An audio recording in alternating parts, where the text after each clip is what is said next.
Hey y'all, it's Shrinkage and welcome back to my channel. Today for you guys, I have a frequently asked question video about my interlocks.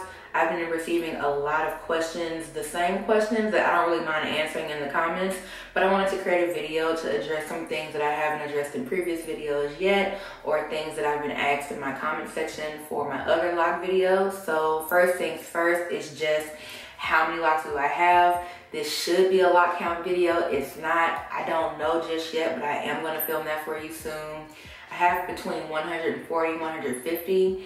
I know because when I started my first set of locks, I had 2-strand twists and I just divided those twists into separate equal parts to do new 2-strand twists, and then I interlocked from there. So between 140 and 150.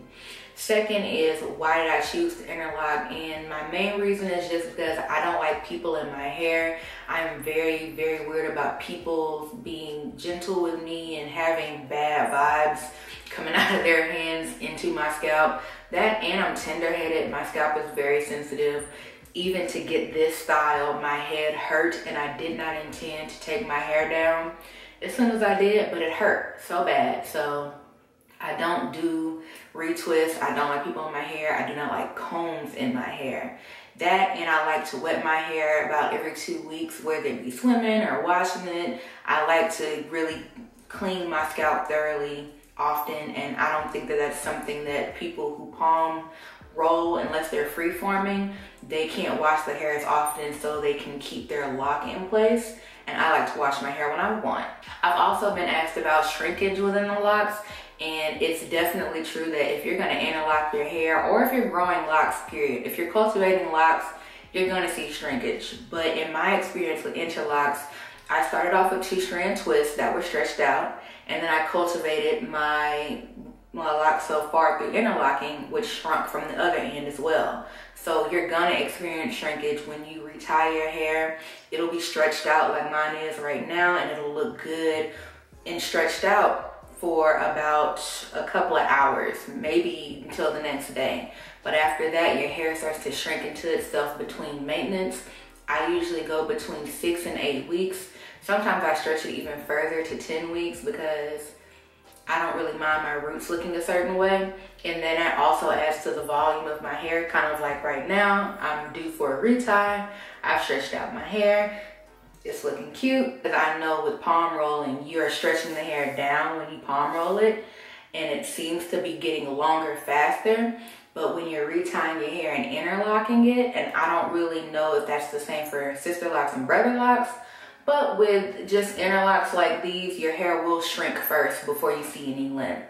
I know someone in the comments asked me, she knows who she is, shout out to you, asked me exactly what month mark did I see length retention, and that wasn't until about the 9-month mark that I realized. I was like, oh, my hair is growing. Like, I can see the difference between the beginning and now. At first, I couldn't ever see the difference. Another question I get sometimes is about the products that I use in my hair, and because I am interlocked, I don't use many products in my hair. I use aloe vera to retwist.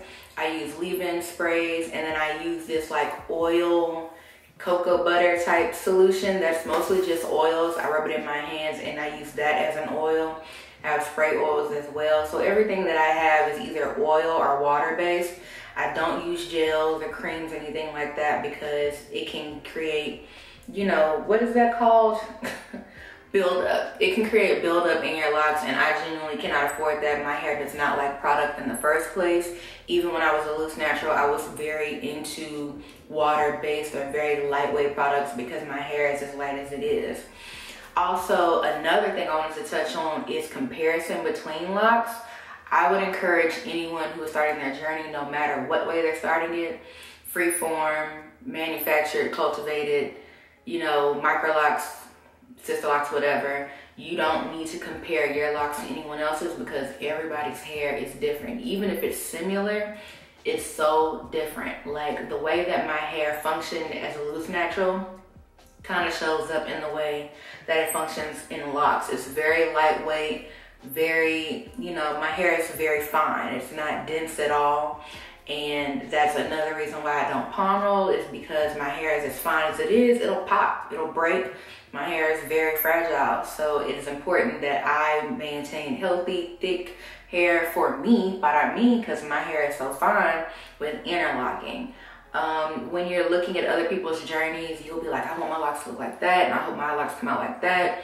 They might not. They might look like your locks. They'll be special to your crown. So I would advise anyone looking to begin their journey to just be accepting of what comes along with it, but not if you're not happy with it. But don't set your expectations based on someone else's head, because I did that with my first set of locks, and that's why I had to start over. Like, that is literally why I took all of my locks down my first set, redid them, and I was much happier with that set, not realizing that I had done all of this research to compare to other people's heads. My hair is not thick, it's not very full. It created that illusion when it was a loose natural. It even creates that illusion now. Like, I have more locks than I actually have, but you know, it's everyone's different.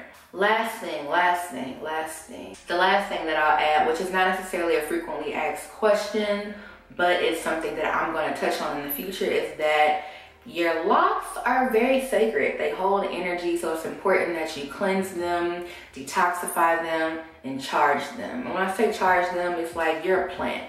You take in water and oxygen just like the earth does. You need to be outside charging your locks. That's it. That's all I'll say on that. I'll touch on that another day. If I can't think of anything else, So that's it. I hope that y'all found this video helpful. Just a few frequently asked questions. If I missed anything, please let me know down below in the comments. I can't think of anything else. But let me know if y'all want to know how I got my hair like this. Let me know if you want that lock count video, or if the 140, 150 range, you know, is suffice, you know, or if y'all are good with that. If not, just let me know. I will sit up here and I'll count them. Also, check out my skincare videos that I filmed right before this, because my skin is very flaky. Trying to take a break from makeup, especially in quarantine. Especially on days when the sun is not out, I am a plant. I need to be in the sun. I need the light reflecting off of my face, the natural light, not this fluorescent light. So yeah, that's all, y'all. Thank you for watching this video. Please like and subscribe for more content like this, and I'll see you next time.